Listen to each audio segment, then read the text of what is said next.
Nung Sunday pala to at nag-crave nga kami ng street food kaya naman nagluto kami dito sa bahay. Wala talaga sa plano na magluluto kami neto pero dahil nga nakalabas kami ng bahay kaya naman kung ano-ano na nga yung naisip namin kainin pati bilhin. Noong linggo kasi pumunta kaming mag-asawa sa Pure Gold para bumili ng walis. Yung Scotch Brite na walis kasi talaga yung ginagamit ko at sa Pure Gold ko nga lang siya nabibili. Medyo mahal nga lang siya pero sulit na sulit naman siya dahil pang matagalan talaga. Ayun nga mga mamshis, habang nag-iikot-ikot nga kami sa Pure Gold kung ano-ano na nga yung mga dinampot namin. Pero okay lang naman dahil medyo matagal-tagal na nga rin kaming hindi nakakain ng mga street food.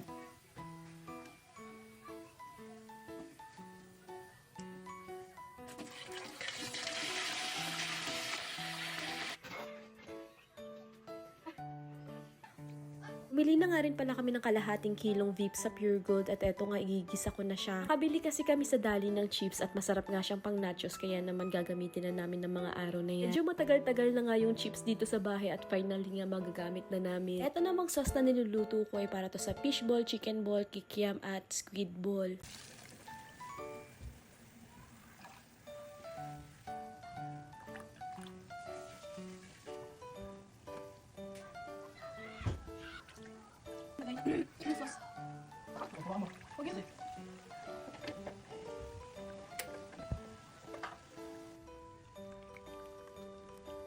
Tapos ko nang maluto yung sauce para sa street food, lulutuin ko naman yung cheese para sa nachos. Naglagay lang ako ng maraming butter, tapos nung medyo na-melt na siya, naglagay na ako ng harina. Tapos nung nag-combine na yung harina at butter, inaglagay na din ako ng fresh milk. Nalo-halo ko lang, sunod ko namang inilagay yung cheese. Bale, itong cheese pala na inilagay ko, irregular cheese lang yan. Nalo-halo ko lang ulit at mag-a-add naman ako ng cheese spread.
Doon sa kwarto, kakalat naman dyan.